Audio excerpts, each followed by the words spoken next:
ছুটির দিনে আমাদের মতন গৃহিণীদের মাথায় থাকে কাজের পাহাড়, আর বরমশাইরা বাড়িতে থাকলে একটু একটু খুনসুটি হয়েই থাকে। সেমনই একটা ঘটনা ঘটেছে, চলুন তো আপনাদের সাথে শেয়ার করছি। হ্যালো এভরিওয়ান, সবাই কেমন আছেন? আশা করছি সবাই খুব ভালো আছেন। এই যে ভিডিওটা দেখলেন, এটা আমি একটা শর্ট ভিডিও শেয়ার করেছিলাম আপনাদেরকে, যে এই কাপড় জামাগুলো ওপর দিকে তুললাম আর একদম গুছিয়ে নিচে পড়ে গেল। এটা সবই ছিল এডিটের খেলা, আর কিছু নয়। কিন্তু এগুলোকে আমাকে যথেষ্ট কষ্ট করে গোছাতে হয়েছে। আর এই জামা কাপড়গুলো একদিনের নয়, 3 দিনের জামা কাপড় জড়ো হয়েছিল। ছুটির দিনে যতই আমরা মনে করি আজকে ছুটি, একটু রেস্ট নেবো, কিন্তু হয়ে ওঠে না। যেহেতু বরমশাইরা বাড়িতে থাকে, মনে করে আমরা তো কিছুই কাজকর্ম করি না, ঘরে বসে বসে থাকি, তো সেই কারণে সেই দিন তো গোছাতেই হবে।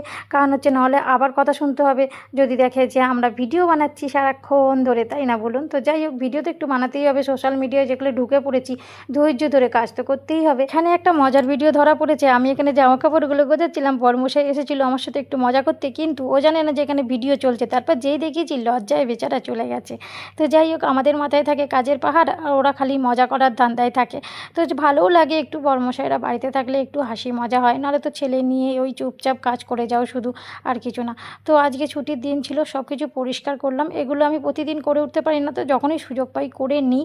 আজকে যদিও ভেবেছিলাম একটু রেস্ট নেবো, বরমশাইকে বলবো রান্না করতে, কিন্তু আমি দেখলাম যে না, এই কাজগুলো আমাকে করতেই হবে। আজকে একটু গেস্টও আসার আছে, সেই কারণে চাদরগুলো চেঞ্জ করে নিলাম, সব কিছু পোছাপুছি করে নিলাম। এর সাথে সাথে কি হলো, আপনাদের সাথে একটা ব্লগও শেয়ার করতে পারলাম, আর আমার ঘরের কাজগুলো হয়ে গেল। আর ব্লগ ভিডিও বানানোর এই একটা কিন্তু ভালো সুবিধে, যে ঘর কিন্তু সবসময় টিপটাপ পরিষ্কার থাকে। কাজগুলো কিন্তু আমরা মন দিয়ে তখন করি, যেহেতু ভিডিও করে দেখাতে হবে, সেই কারণে, তাই না বলুন? তো কারা কারা এরকম করেন অবশ্যই জানাবেন। আর কাদের কাদের বাড়িতে হাজব্যান্ডরা থাকলে এরকম মজা খুনসুটি হয়ে থাকে অবশ্যই জানাবেন। ভিডিওটা ভালো লাগলে লাইক, কমেন্ট, শেয়ার করে ফলো করে পাশে থাকবেন।